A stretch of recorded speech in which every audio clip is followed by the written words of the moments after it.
இப்பொழுது அடுத்ததாக நம் கூமாப்பா கபிலன் அவர்கள் ஒரு படத்தை ஆய்வு செய்ய போகிறார். அவரை பற்றி சில வரிகள், அந்த படத்தை பற்றி சில வரிகள். உடனே காணொளி கூமாப்பா கபிலிடம் போய்விடும். சாட்சி, விட்னஸ் என்று சொல்லுவார்கள். இது ரசிகர் பெருமக்களுக்கெல்லாம் தெரிந்த வகையில் 1967 வெளிவந்த சிறந்த தெலுங்கு படம். கிருஷ்ணா, விஜய நிர்மலா, விஜயலலிதா மற்றும் பல கலைஞர்கள் நடித்த படம். பழைய இசைக்கலைஞர்கள் கண்டசாலா, பி ஸ்ரீனிவாஸ் மற்றும் பி சுசிலா அம்மையார் பாடிய பாடல்கள் இன்றும் ரசிகர்கள் மனதில். இந்த படத்தில் மற்றொரு சிறப்பு, 20 நாட்களில் எடுத்து முடித்த திரைப்படம். அதற்கு மேல் சொல்வதற்கு கபிலன் ஐயா இருக்கிறார்கள். நான் அதோடு நிறுத்திவிட்டேன். இந்த கதையின் போக்கை தெலுங்கு ரசிகர்கள் மிகவும் ரசித்து பாராட்டிய கருத்துமிக்க திரைப்படம். இது போல மற்றும் பல அரிய செய்திகளை தருவதற்கு முன்வருகிறார் எங்கள் கூமாப்பா கபிலன் ஐயா அவர்கள். இவர் கொஞ்சம் சலங்கை 1960 வந்த திரைப்பட புகழ் கூமாப்பா பாலசுப்ரமணியன் இளைய மகன், இனிய மகன். என்னை போல் வங்கி பணியில் இருந்து கொண்டு கலைப்பணி ஆற்றி பணி ஓய்வு பெற்றவுடன் அதனை பன்மடங்கு கூட்டி வருகிறார். நான் ஒரு SBI என்றால் அவர் ஒரு இந்தியன் வங்கி தங்களது வங்கி என்பார். நான் ஒரு SBI என்றால் அவர் இந்தியன் வங்கி தங்களது வங்கி என்பார். சித்திரம் பேசுதடி என் சிந்தை மயங்குதடி, சித்திரம் பேசுதடி என்ற இசைமொழிக்கு சொந்தக்காரர் கூமா பாலசுப்ரமணியன் அவர்கள். அந்த மொழிக்கு சொந்தக்காரர் என்றார். முத்துச்சரங்களை போல், முத்துச்சரங்களை போல் முத்தான கவிதை சொல்லும் பன்முக வித்தரடி எங்கள் கூமாப்பா கபிலன் அவர்கள், எங்கள் கூமாப்பா கபிலன் அவர்கள் என்று கூறும் அளவிற்கு கவித்துவம் பெற்றவர். பல கவிதை நூல்கள் எழுதியுள்ளார்.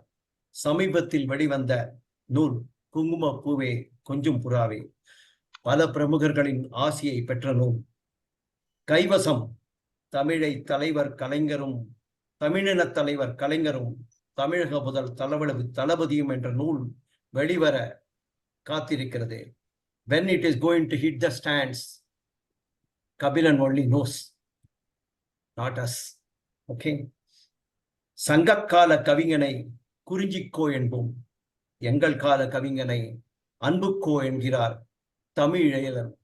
நம்முடன் முதலில் பேர்ந்து ஆய்வு செய்தவர், நான் ஒரு IAS அகாடமியின் நிறுவனர் தமிழ் இளையன் அவர்கள் என்ன சொல்கிறார் என்றால், சங்கக்கால கவிஞனை குறிஞ்சிக்கோ என்போம், எங்கள் கால கவிஞனை அன்புக்கோ என்போம் என்கிறார். குரல் வளமும் கூடிய அவர் தேனிசை கவிஞர் என்ற விருதுக்கு சொந்தக்காரர். தொலைக்காட்சியிலும் மற்றும் பல அரங்குகளிலும் பரிமளிக்கும் இவரை பற்றி சொல்லிக்கொண்டே போகலாம். அதற்கு சாட்சியாக இவர் சாட்சி படத்தை விரிவாகவும் சுவையாகவும் சொல்ல அவரை அழைப்பதில் நாங்கள் மிகவும் பெருமை அடைகிறோம். வாழ்க வளர்க கூமாப்பா கபிலன் ஐயா. வாருங்கள் காணொளிக்கு. நன்றி. அருமை அருமை, மிக அருமையானது ஒரு அறிமுகம். இசைக்குள் ரவிச்சந்திரன் ஐயாவின் இன்ட்ரோவே மிக சிறப்பு. பாகவந்தினா பாகவந்தி. இப்பொழுது நம்முடைய கடமைக்கு வருகின்றோம். இந்த படம் 1967 ஜூலை மாதம் 1ஆம் தேதி அன்று திரைப்படமாக வெளிவந்தது. இந்த படத்தின் இப்போ இயக்கியவர் யார் என்று சொன்னால் பாபு, டைரக்டர் பாபு. அவர் அந்த படத்தின் ஆர்ட் டைரக்டராகவும் பணிபுரிந்திருக்கின்றார்கள். இந்த படத்தை தயாரித்தவர் யார் என்று கேட்டால் திரு சேஷகிரி ராவ் என்பவர். இசை மேதை KV மகாதேவன் அவர்கள் இசையமைத்திருக்கின்றார்கள். அந்த காலத்திலே அவருடைய இசைக்கு தனி பெருமை உண்டு. KV மகாதேவன் இசை அவர்களுக்கு இந்த படத்திலே இடம்பெற்ற எல்லா பாடல்களையும் மிக சிறப்பாக அவர்கள் இசையமைத்திருப்பார்கள். இந்த படத்தின் மூலக்கதை என்னவென்று கேட்டால், 1959 திரு முல்லைப்பொடி வெங்கட்ரமணா அவர்கள் எழுதி ஓர் இதழில் வெளிவந்த ஒரு சிறுகதை தான் இந்த படத்தின் மூலக்கதையாகும். அதனை தழுவி எடுக்கப்பட்ட படம்தான் சாட்சி. ஜூலை மாதம் 1ஆம் தேதி 1967 இந்த திரைப்படம் வெளிவந்தது. இதில் சிறப்பான அம்சங்கள் என்று சொன்னால் அதில் நடித்த நடிகர் கிருஷ்ணா அவர்கள் ஒரு வெகுளித்தனமான கதாபாத்திரத்தில் மிக சிறப்பாக நடித்திருப்பார்கள். அப்படிப்பட்ட அந்த கதாபாத்திரத்துக்கு மெருகேற்றியவர் என்று சொன்னால் கிருஷ்ணா. அவருடைய அந்த படத்திலே அவருடைய பேர் கிருஷ்ணய்யா. அந்த வெகுளித்தனமான நடிப்பில் வெளியான இந்த படத்திற்கு அன்றைய நாளிலே நிறைய விமர்சனங்கள் வந்தது. அதிலே அவர் ஒரு படகோட்டியாக நடித்திருப்பார்கள். படகோட்டி என்றால் படகை போலவும் இருக்காது, நாவாயை போலவும் இருக்காது. ஒரு 20 பேர் 10, 15, 20 பேர் நின்று கொண்டே பயணம் செய்யக்கூடியது தான் முக்கோணி. அதற்கு முக்கோணி என்று பெயர். அந்த முக்கோணியில் அவர்கள் அதனை ஓட்டுகின்ற, இங்கே கரையிலிருந்து அக்கறைக்கு மக்களை எடுத்து செல்கின்ற ஒரு படகோட்டியாகத்தான் நம்முடைய கிருஷ்ணா அவர்கள் அதில் நடித்திருந்தார்கள். மிக சிறப்பாக அதில் நடித்திருப்பார்கள். அவர் இருந்த இடம் ஒரு தீவு. அவர் தீவில் இருந்து கொண்டு அங்கு இருக்கின்ற மக்களுக்கெல்லாம் நல்லதை செய்து கொண்டிருந்தார்கள். அது இந்த தீவின் தச்சம்பாடு என்னும் அந்த தீவிலே புலிட்டி என்னும் கிராமத்தில் தென்னை பனை மரங்கள் எல்லாம் செழித்து வழங்கியிருக்கின்ற அந்த பசுஞ்சோலைகள் நிரம்பியிருக்கின்ற அந்த இடம், அங்கேதான் இந்த படமாக்கப்பட்டது. அந்த இடம் கோதாவரி நதிக்கரையின் ஓரத்திலே இருக்கின்றது. அந்த இடத்துல இந்த படம் மிக சிறப்பாக எடுக்கப்பட்டதாக சொல்வார்கள். இந்த படத்தின் விமர்சனம் வந்தது என்று சொன்னேன் அல்லவா. இந்த படம் 20 நாட்களில் எடுக்கப்பட்ட படம். அப்போதுக்கு அதற்கு வந்த விமர்சனம், இந்த படம் 20 நாட்கள் கூட ஓடாது என்றதுதான். ஆனால் அந்த விமர்சனங்கள்லாம் உடைத்தெறிந்து சாதனை படைத்தது என்று சொன்னால் அது சாட்சி. 30 நாட்களுக்கு மேலாக இந்த படம் ஓடி வசூலை குவித்தது, சாதனை படைத்தது என்று சொன்னால் அந்த படத்திற்கு நடித்தவர்கள் மற்ற கதாபாத்திரங்கள் அனைவருமே மிக சிறப்பாக அதை நடித்திருப்பார்கள். இந்த சாட்சி என்ற படத்தின் சாதனை என்று சொல்லப்போனால் அதில் நடித்திருக்கின்ற அத்தனை கதாபாத்திரங்களையும் சொல்லலாம். மிக சிறப்பாக நடித்திருப்பார் கிருஷ்ணய்யா. கிருஷ்ணா என்றவர், அதே போல அதில் வரக்கூடிய வில்லன் கதாபாத்திரங்கள் அத்தனை பேருமே அதில் நடித்திருப்பார்கள். மிக சிறப்பாக இருக்கும். அதில் விஜய் நிர்மலா, விஜய் லலிதா போன்ற நடிகைகள் எல்லாம் அதில் நடித்திருப்பார்கள். மிக சிறப்பான இந்த படத்தில் இன்னும் சில விஷயங்கள்லாம் இருக்கின்றன. இந்த கதையின் அமைப்பை இப்பொழுது பார்ப்போம். 5-6 கதாபாத்திரங்கள் முக்கியமானவர்கள். கிருஷ்ணய்யா என்ற படத்துல கிருஷ்ணய்யா என்ற கதாபாத்திரத்திலே கிருஷ்ணா அவர்கள் நடிக்கின்றார்கள். சுக்கா என்ற கதாபாத்திரத்திலே விஜய நிர்மலா நடிக்கின்றார்கள். இருவருக்குமே உள்ள ஒரு அன்பு, பாசம், காதல் உண்டாகிறது. அந்த சுக்காவுடைய அண்ணனாக வருபவர் தான் ஃபக்கீரு என்ற ஒரு ரவுடின்னு சொல்லணும். இந்த காலத்துல எல்லாம் சொல்லுவாங்க, அந்த பேட்டை பிஸ்தான் சொல்லுவாங்க இல்லையா, அதை போல ஒரு ஆஜானுபாகுவான ஒரு ரவுடியாக அதில் ஜக்காராவ் என்பவர் நடித்திருக்கின்றார். மிக சிறந்த கதாபாத்திரமாக நான் அதை பார்க்கின்றேன். அது வில்லன் கதாபாத்திரமாக இருந்தால் கூட மிக சிறப்பாக அதில் நடித்திருப்பார்கள். அவர் ஏற்கனவே ரத்தி என்ற பெண் தன் மீது விருப்பப்படுகின்றால் அந்த ரத்தி என்ற பெண்ணுடைய விருப்பத்தை ஏற்காமல் அவளுடைய காதலை தட்டி கழித்து விடுகின்றார். ஏன் என்பதற்கான விளக்கம் அந்த படத்திலே இல்லை. அவள் திரும்பி வருகின்றாள். அந்த ரத்தி என்ற அந்த பெண்மணி, அது அந்த காலத்தில் தான் விஜய நிர்மலா அவர்கள் நடித்திருக்கின்றார்கள். விஜய லலிதா அவர்கள் நடித்திருக்கின்றார்கள். ஆக விஜய நிர்மலா, விஜய லலிதா மற்றும் நம்முடைய கிருஷ்ணா மிக சிறப்பாக நடித்த படம் இது. இன்னும் சில பேர் ராஜாபாபு என்ற போல நிறைய பேர் வருகின்றார். நேரம் கருதி அவர்கள் சொல்ல விரும்புகிறேன். மிக சிறப்பாக ஒரு 10-12 கேரக்டர்களை வைத்துக் கொண்டு, கதாநாயகங்களை வைத்துக் கொண்டு, கதாபாத்திரங்களை வைத்துக் கொண்டு மிக சிறப்பான ஒரு படத்தினை அவர்கள் எடுத்திருக்கின்றார்கள். கதை சுருக்கம் என்று சொன்னால், இந்த ஃபக்கீரு என்று சொல்கின்ற அந்த லாரி டிரைவர் அந்த மரத்துல தோப்பில் இருக்கக்கூடிய தென்னங்காய்கள் எல்லாம் எடுத்துக்கொண்டு போய் விற்று பணம் பண்ணுகின்றார். இது அவருடைய தோப்பு அல்ல, அது ஒரு மிட்டா மிராசோட தோப்பு. ஆனால் இவன் அங்கு ஆட்சி செய்கின்றார். அந்த இடத்துல இருக்கின்ற தென்னங்காய்கள் எல்லாம் எடுத்து போய் கொண்டு போய் அங்க விற்று பணமாக்கி கொண்டு வருகின்றான். அதுல அவங்க வரும்பொழுது அந்த லாரி வரையை பார்த்து அந்த படகோட்டியில ஒரு 20 பேர் வராங்க. லாரி வருதுன்னு அந்த கிருஷ்ணாவோட படகோட்டியில வராங்க. அவங்க அந்த லாரியில இருக்க பொருள்கள் எல்லாம் எடுத்துக்கிறாங்க, பரிசு பொருட்கள் போல எடுத்துக்கிட்டு இருக்காங்க. அதுல ஒரு சின்ன கண்ணன் கிரீடம் போல ஒரு சின்னதா நெற்றி மேலே போட்டுக் கொள்கின்ற ஒரு கிரீடம் போல அந்த குழந்தைத்தனமான கண்ணனுக்கு கிருஷ்ணாவுக்கு அதை மாற்றி விடுகின்றார்கள். அதை எடுத்துக்கொண்டு புல்லாங்குழலை வைத்துக் கொண்டு மிக அருமையாக அவருடைய காதலை வெளிப்படுத்துகின்றார். ஒரு இயற்கையான சூழ்நிலையை வாழ்கின்றார். கிருஷ்ணன் பின்னணி என்னென்றால் கிருஷ்ணராவினுடைய மாமா, அவர் பேர் கௌசல்யாவா கவியாவா, அவர் அவருடைய தோட்டத்தில் போய் தான் அந்த பாதுகாவலரோட போகும்போது அவருடைய தோட்டத்தில் தேங்காய்கள் பறிக்கிறத பார்க்கிறாங்க அந்த ஃபக்கீரு.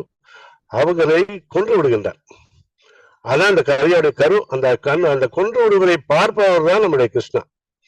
அதை இந்த கிராம மக்கள் எல்லாம் சொல்றார்கள், அவர்தான் கொன்றான் என்பதற்கான சாட்சி நீ ஒருத்தன் தான், அதை வெளியில சொல்லக்கூடாது அப்படின்ட்டு அந்த சமூகம் அவனை தடுத்து விடுகிறது. ஏன்னால் அவன் அந்த மக்களுக்கு, அந்த கிராமத்தில் இருக்கிற மக்களுக்கெல்லாம் நிறைய பொருளை வாரி கொண்டு கொடுப்பதனால் அவனுக்கு ஒரு மரியாதை செலுத்துகிறார்கள்.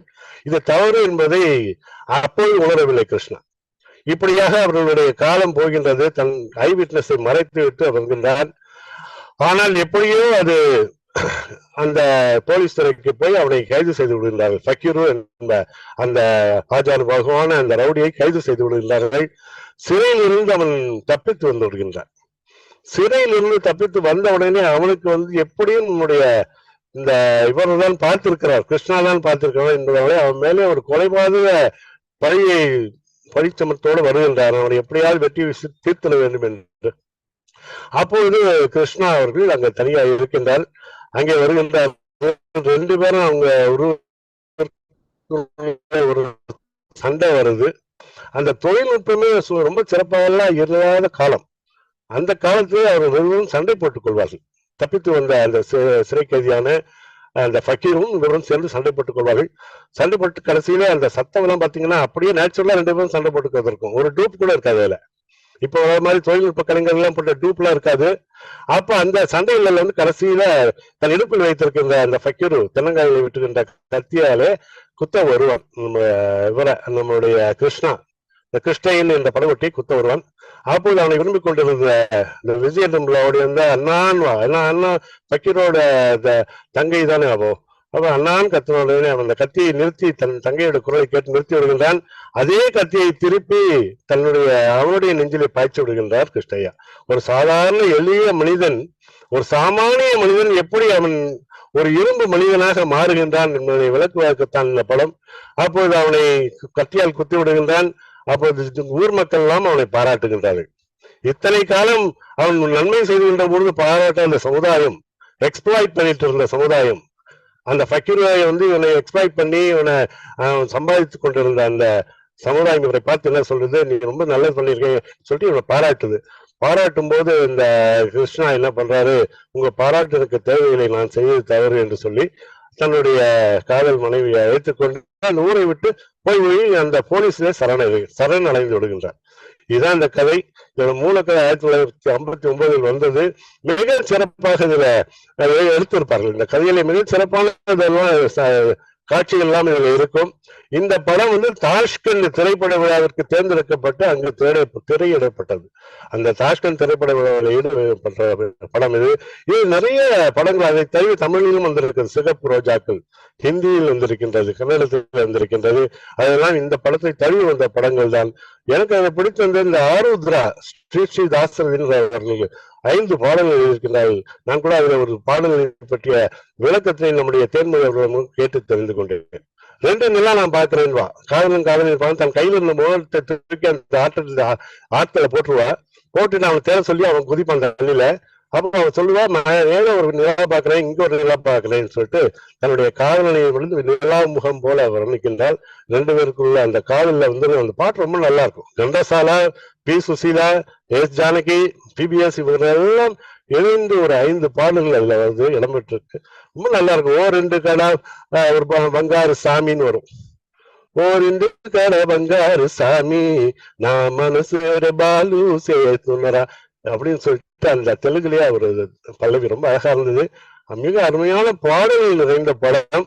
இதை ஒட்டி இந்த காலத்துல மக்கள் அதை ஒரு சாதாரண பாமர மனிதன், ஒரு வெகுளியான ஒரு கேரக்டர் எப்படி ஒரு ரெபலியஸ் கேரக்டரா மாறுறான்றத இதை விட மிக அழகாக சொல்ல முடியாது. சாட்சி முதலில் கண்ணால் பார்த்த சாட்சிக்கு இந்த கிராம மக்கள் ஒத்துழைப்பு கொடுக்கவில்லை.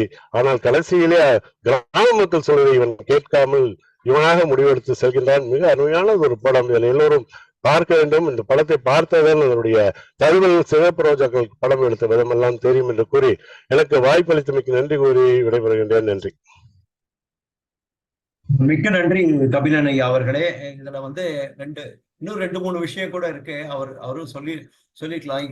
அதுல இவருடைய ரைவல் டைரக்டர் இது 20 நாள் தான் ஓடுன்னு சொன்னோடனே அவர் என்ன சொன்னார் தெரியல கபிலன் ஐயா? என்ன சொன்னார் அவரு?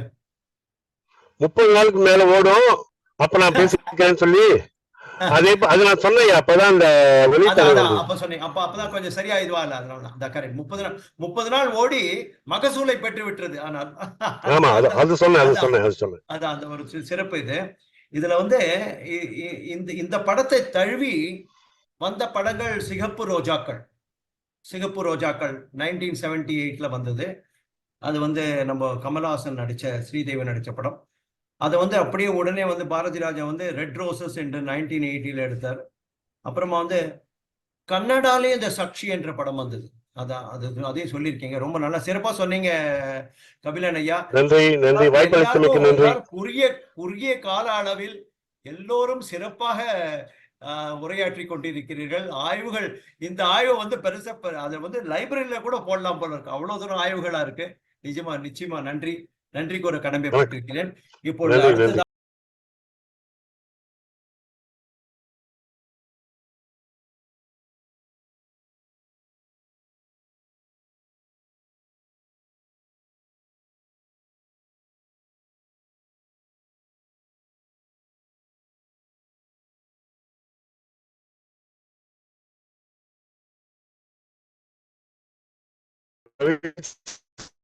அவர்கள் சிறப்பாக சொன்னார்கள்.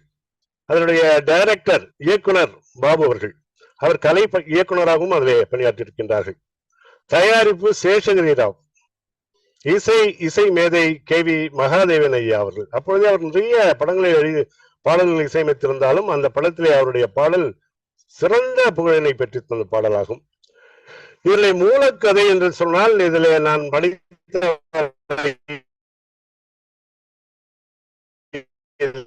இது முல்லப்புடி எழுதிய ஒரு கதை.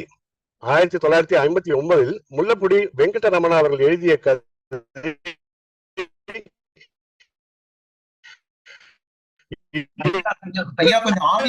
பாருங்க. 1910 ஆடியோ கரெக்டா இருக்க?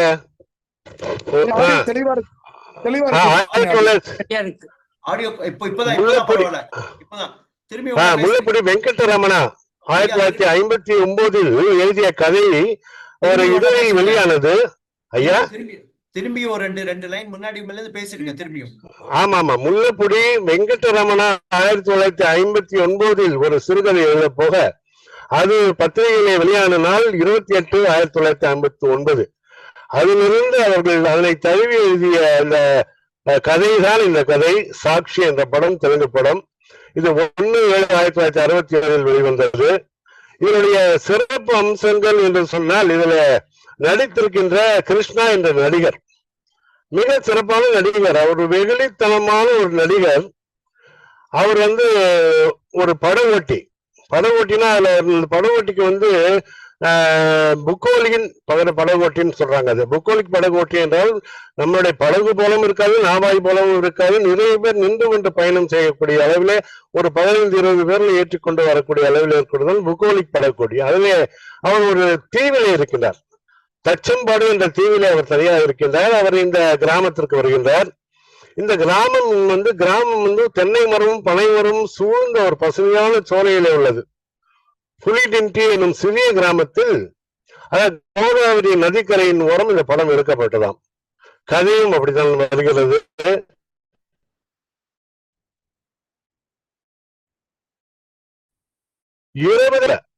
அப்போது வெளியான விமர்சனம் எப்படி என்றால், அவமானமாக இது 20 நாள் கூட ஓடாது, 20 நாட்கள் கூட ஓடாது என்று சொல்லக்கூடிய அளவிலே அந்த விமர்சனம் வந்ததாம்.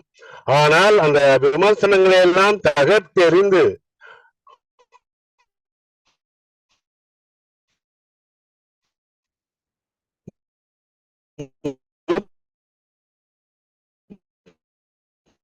நாட்களுக்கு மேல் ஓடி